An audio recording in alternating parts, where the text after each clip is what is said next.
We got hards on. We're going to the end. Odds on. We go odds on. We're going to the end. It's the first race of the 2024 season. 24 races. I think there might be less, there might be more. I don't know. There's a lot of them. And we start off with an absolute snooze fest. Start as you mean to go on, right? Start as you mean to go on with Verstappen getting pole and Verstappen driving off into the distance and Verstappen winning by a healthy margin and the race being quite dull. Hopefully, that changes, and it's nice that they've not started us off in the season immediately giving us like a week off, because if something like this happens, you really just want to get straight back into things, forget this race happened. You get like 20 something laps into it, you kind of go in, we need a safety car, we need something to spice things up. You see Logan Sargent driving off and you're like, exactly, perfect, but then he's kind of just fine and he continues, and you're like, fuck, because that was meant to be the thing, and then the thing never comes, and then before you know it, the thing flashes up on the screen, 15 laps left, and I go, oh, this is a shit race. This is just a bad race then, because even now, if you get something, it's not really going to change things. And I had hope. I had hope coming into this. I don't get caught up in practices. I've seen Latifi finish P1 in the practice session, and then immediately finish last in the race, by the way. So I don't get caught up in it. But start the new season. I take a bit more interest. And Verstappen didn't finish first in any of them. I don't think he was even top 2 or 3, maybe in any of the practice sessions. And I go, okay, well, let's just see how qualifying goes. And in qualifying, okay, yeah, he's on pole, but he doesn't set the fastest time. That's Leclerc in Q2. I'm like, okay, this is good as well. And also, even the fact that Leclerc is P2 to start, they've been going on. Ferrari, Leclerc's been saying they've got a better race car than they do qualifying cars. So I'm thinking, okay, well, here we go. We've got a grid where we've got Leclerc, we've got Russell, right, 2 and 3. I'm thinking these are some aggressive lads going in against Verstappen at the start of the season. They got nothing to lose. They got it all to play for. More importantly, I'm thinking they ain't gonna throw away their shot. They're gonna go in. One's gonna chuck it on the outside. The other's gonna chuck it on the inside. We're gonna sandwich the Dutchman. We're going to take him out. Either we're getting ahead of him, or Verstappen didn't get taken out once, because it got to a point where it's like, no point fighting Verstappen. He's not our race. He's no one's race. So just fight him a little bit, but realistically, kind of just let him go, because he's fighting no one. He's just out ahead. So no one really had a reason to fight him hard. But regardless of if you think their car's a rocket ship or not, it's the start of the season, so everyone's on 0 points. So you're thinking, nah, maybe I will fight him hard. And I'm going to be honest, I didn't even see the beginning of the race because internet issues, and it was very frustrating. I was actually thinking to myself, the most important part is, at least mainly that was being dodgy all day, just work for at least the first minute of the race, because I wanted to start the new season, and then just as it's about to start, in almost cinematic fashion, like three beep beep beep beep, and then just gone, cuts back in, someone's pitting. I'm like, what's happened? So I didn't even see Hulkenberg. I think Hulkenberg and Stroll collided. Didn't even see that.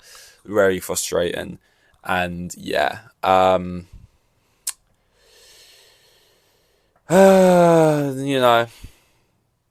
was just thinking about it. It just upsets me. Verstappen ahead, and not just that, I had two. I think when it cut back in, it was only lap 3. I was like, Verstappen ahead 4 seconds. Verstappen ahead 20 seconds before you know it, and then Perez out front. And I'm not someone who usually roots for Perez. Even in that moment, I sort of threw all of my beliefs and faiths out of the window, and I was groveling for Perez. Please, Perez, I don't usually root for you, but even you, just take it to him. You're in the same car. And I didn't think about it for a moment. I looked back 2 laps later, and the gap was 10 seconds. So that didn't happen. But we'll start in the first sector, which is where we talk about quali. Rate my quali. I'm gonna rate it. I actually think quali was decent. I'd give it. I mean, it wasn't amazing. I'd give it a 6.5, maybe. I just think. Well, let me get up here what quali was. I mean, Verstappen was on pole, but it was close enough to me where I still felt excitement for the race. I want to say that. Leclerc technically set a faster time. You had a big disparaging. Is that the right word? There was a big gap between Russell and Hamilton. Not that I like that the gap was that way round, but that was the case. Hulkenberg, he got the Haas into Q3. Both McLarens didn't shit the bed this year, so there was stuff excitement to be had. But it's been a while, I feel like, since we've seen a qualifying, and it's like came down to like one of the last few drivers crossing the line and they snatch pole.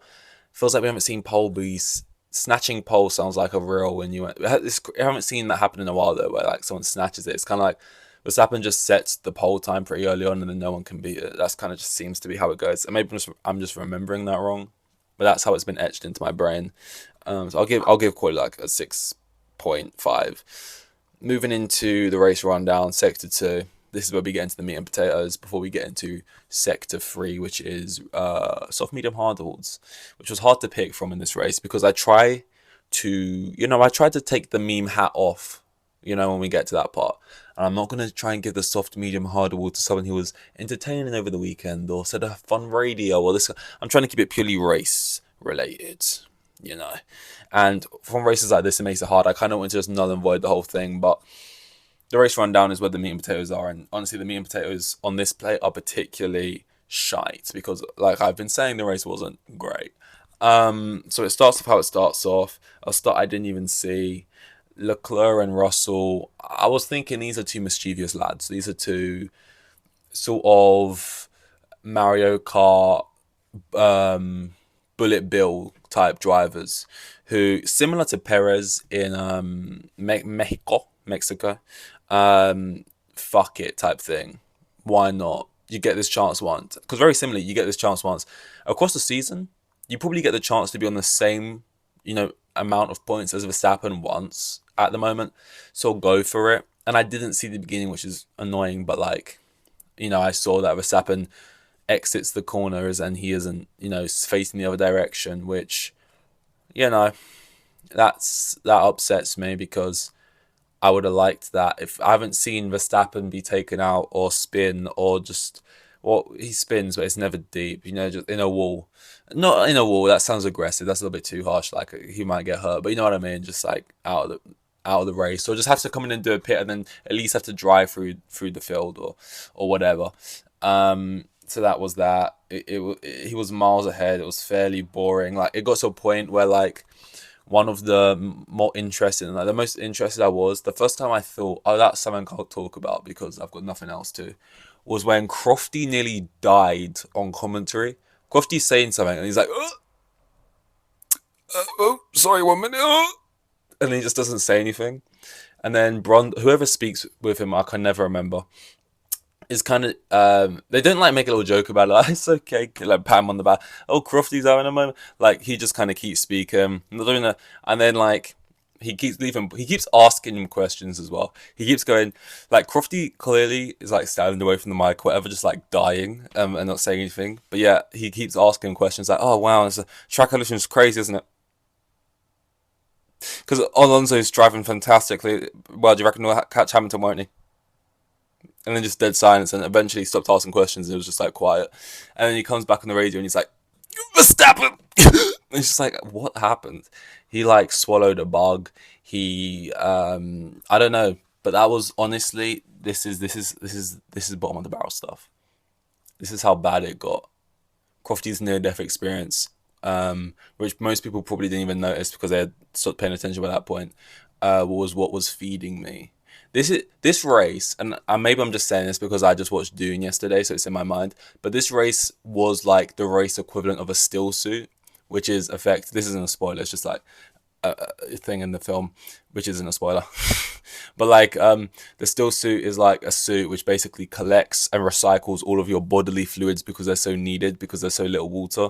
So any sweat or piss or whatever that comes off your body, it takes it, recycles it for you to drink because that's how much they need water. That's me with this race. There was so little stuff. I'm taking anything I can. I'm taking Crofty almost dying on the radio.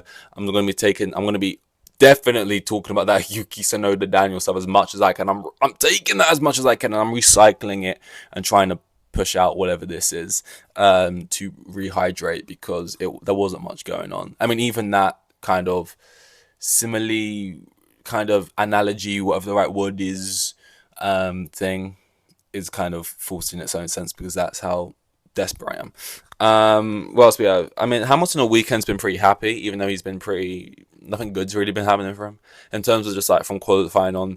He finished P9, qualified P9. He got up to where in the race he finished, like P7, I think he went up to, seat cracked. This battery's dead, but he seems to be like in a pretty happy mood. I guess he's just like, well, I'm out of here in a year anyway, and I don't really care. And George Russell is like getting real buddy with Toto, and I can't change that. There's no point crying over spilt milk. I spilt it, and I'm happy I spilt it.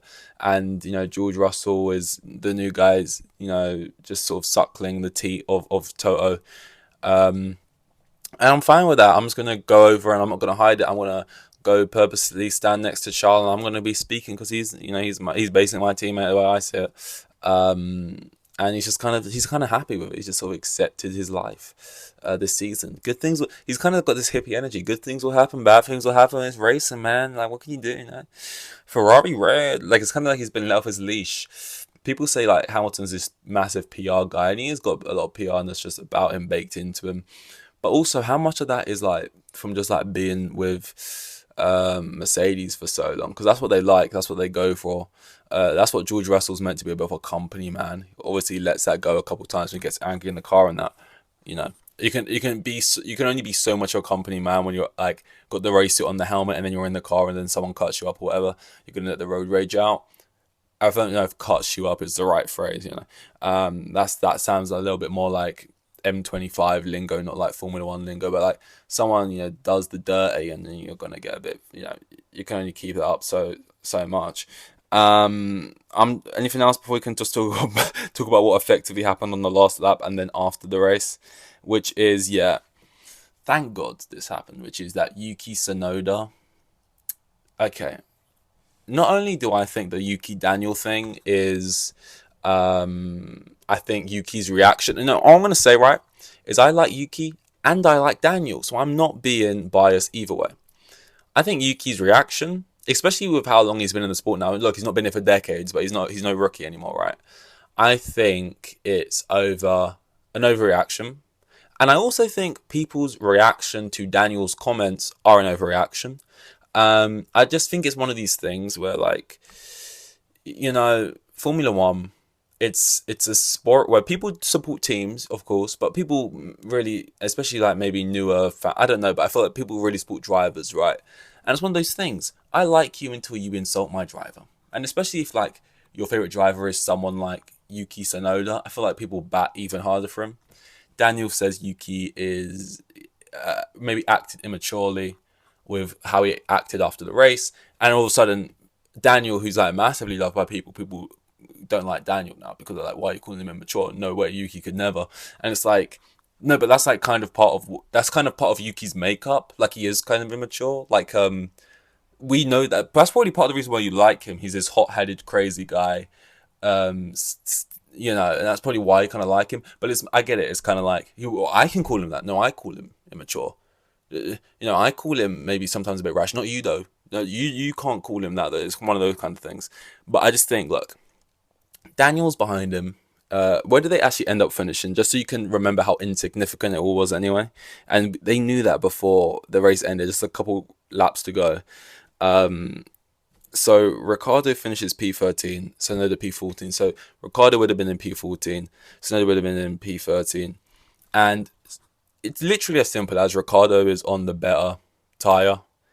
Yuki's had a couple laps, I guess, against Magnussen, didn't get past him. I wish I could go back and check. I don't know. Let's just say he had like 3 laps. It could have been more. Don't think it was less, but minimum would have been like 3 laps. Didn't get past Magnussen. We've only got so many left. We're not going to get in points anyway. Let's just see how far we can get up, how competitive we can be. Daniel is clearly on the faster tyre right now, and it's only going to get worse. It's a soft, he's been in a while. Let him pass team orders. I understand Yuki is currently in a fight. It's not the best place to be wanting to let it up when it's like, especially, I don't know, but if you've had like a boring race and it's like your first time you're really getting a chance to like fight someone maybe, and then immediately being told no switch to give it to the other guy, then that'll be frustrating. I don't have a problem with Yuki being frustrated, but I feel like in this scenario, it's more something you're frustrated with the situation you're in. You're frustrated maybe with the team because they actually ultimately make the call. But being like primarily frustrated with Daniel after the race and just diving in and like sort of swerving next to him because you're that angry at him in the car. Like, as soon as he gets past him, immediately being like, this guy's fucking slow, he's not even overtaken him yet. It's like, You weren't either, and yes, Daniel is on like the quicker time. That's why he got past you in the first place. So he should have the advantage. He should therefore immediately just slide past or whatever. Arguably, he maybe would have got past Magnussen if you let him pass when the team said. Outside of that, that's all if buts and maybes, right? It doesn't matter, and that's the thing. You're not playing for points right now. I think what this is really about, it's not about this maybe exact scenario. I don't think Yuki is blind to see that it doesn't matter now. It doesn't matter in this race, but maybe there will be a point where we're playing for points, and maybe he can foresee Daniel walking in and immediately being the number one driver without earning it. Maybe immediately being like put on like people's watch list to go to Red Bull without even considering him. He doesn't like that. You know, already getting team orders maybe sort of proves that to him immediately from the first race. Also, he qualifies better than Daniel in this race, and now all of a sudden it's the end of the race and Daniel's about to finish ahead of him. That doesn't look good in his mind. This won't have any impact on the standings by the end of the season. Both these drivers will finish higher than this throughout the season, right? But in his mind, obviously, it also doesn't look good if your teammate finishes a little qualifies 3-4 places behind you, 2-3-4 places behind you, and then finishes the race ahead of you just on paper. Because when you look back at a race, you're not going to look at the details, just going to look at the points or the positions, things like that. I get all of these things, but I think, you know, getting that mad about it, taking it into after the race is kind of like, it's the one thing he can't shake, even being this far into the sport, which is he's an emotional driver. And both drivers have their sort of frailties that affects them, and they're both mental things, which is, I think, Yuki Tsunoda is an emotional driver, and I think Daniel Ricciardo is a confidence driver. Unluckily for Yuki is, I think right now Daniel has confidence, so that's not going to be affecting him too much, whereas Yuki, I think, is emotional still and is only going to get more emotional as the season goes on. I don't think that's going to help him in terms of his driving. I think it all leads to some really great races for him, but it's also going to lead to more like Piastri style moments that he had in like Mexico, where like he's really trying to push it, similar to how you saw Russell really trying to push it sometimes, trying to prove himself to Hamilton. I think you're going to see a similar thing, whereas maybe Russell would have looked better against Hamilton in that second year if he wasn't always thinking about Hamilton so much. And I think Tsunoda is going to be thinking about Russell, is going not Russell, well maybe, I don't know, but Tsunoda's going to be thinking about Ricciardo so much that it's actually going to make him worse off and actually play a race below his abilities, maybe even a little bit. Which is a shame.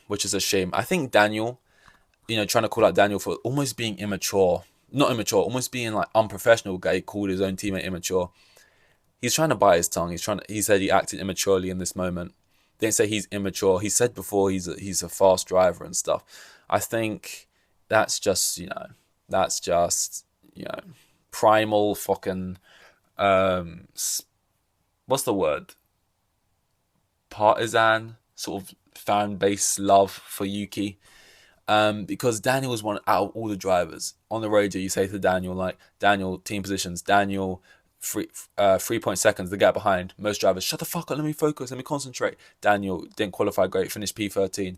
Swear back on the radio. Daniel's one of these people where whether he's performing badly, the car's performing badly for him, he's in a shit scenario, he's perceived as he's viewed as this weird, like goofy kind of guy, which he is, but he also can keep his head in these moments, and that's one of the things he's actually really good at. He is like, you know, he can keep it professional. Your own teammate turning like diving in on you race one over something that wasn't for points and was something they seemingly apparently spoke about in like a meeting before the race. There's a chance Daniel's coming through at the end of the race on softer tires. We're gonna switch it. It shouldn't surprise him so much, and it shouldn't bother him so much. The fact it does makes me think that Daniel is in his head right now. Not because Daniel has got into his head, but because he's just got Daniel in his head because he thinks Daniel's immediately, over the course of the season, going to be viewed as this number one driver and it should be him. And he's got all these preconceptions going on and it's going to fuck him up, basically, if he lets that continue to be a thing. The way I see it, though, mainly is on Twitter, is that most people who just seemingly like have Yuki as their profile picture and love Yuki or whatever are kind of taking Daniel's comments a little bit more like to heart. Whereas the people who like, sorry, but I trust a little bit more because like they know Formula One, which I don't claim to, but they know it well and they, you know the ins and outs and stuff and the dynamics and they know how it should go, are all more or less like, yeah, Yuki was just kind of crazy if they don't know why he was doing that. So now it's going to be really interesting to see. I don't know what the next race is, but just to see how it goes. Because I think Yuki, and again, I've only got a limited amount of Formula One knowledge to kind of make these assumptions off, but I think Yuki's probably a better qualifier over Daniel. I think there's a good chance he still qualifies better than Daniel this season. But like I said, points will come down to races, and if Yuki's driving emotionally and Daniel's got the confidence, I think Daniel will easily have the more points. So we'll see. I'm excited to see how it goes down in the next race. Now, a lot of people had been going, who's going to fight the most? I mean, probably Ocon and Gasly, and that'll probably still happen. But it looks like now we've got a sort of Tsunoda, Ricardo thing on their hands. I'll be interested to see if that carries on, if they just nip it in the bud immediately. I'm sure that's what they would have said in the briefing. Let's nip this in the bud right now. But we will see. We will see. I guess soft, medium, hard awards. I'm going to give soft to Yuki because, like I said, you look back on the races, you don't look at the details. You just, what I was just not complaining about was the A-Lim before, You qualified higher than Daniel, a couple places ahead of him. He finished ahead of you. He didn't make much movement. Don't know if that's just the limitations of the car or what. But, we're going to give Yuki soft. And also just after the race, I guess, which I shouldn't be counting into this, but he did act a little bit. I know I like it because it shows he cares at least, but you're going to get the soft award this week, Yuki. Medium, Ricardo. I think he drove a decent drive considering where he started. Tried something different, went on the softs. Kind of worked out from a little bit. Ultimately, no one got points. The only reason I'm giving Ricardo a medium is because the race wasn't too exciting. Stroll's going to get hard, I think, actually. Not in that way, but just because qualified a little bit back from Alonso, but managed to end the race just behind him. Had that contact with Hulkenberg, still made a decent race out of it. I'll give Stroll his flowers when he deserves some flowers, which isn't often. So that's the first race. That is Bahrain. And although the race wasn't particularly exciting, at least there was some kind of talking points to go over. And some kind of drama, which is always the best thing. Not sure what the next race is. I should really check that. I always forget. So I could go into it a little bit more. But I'm sure it will be a good one. Already next week, which I love to see. This is Hard Zone. We got Hard Zone. We're going to the end. Thank you very much. Dankeschön.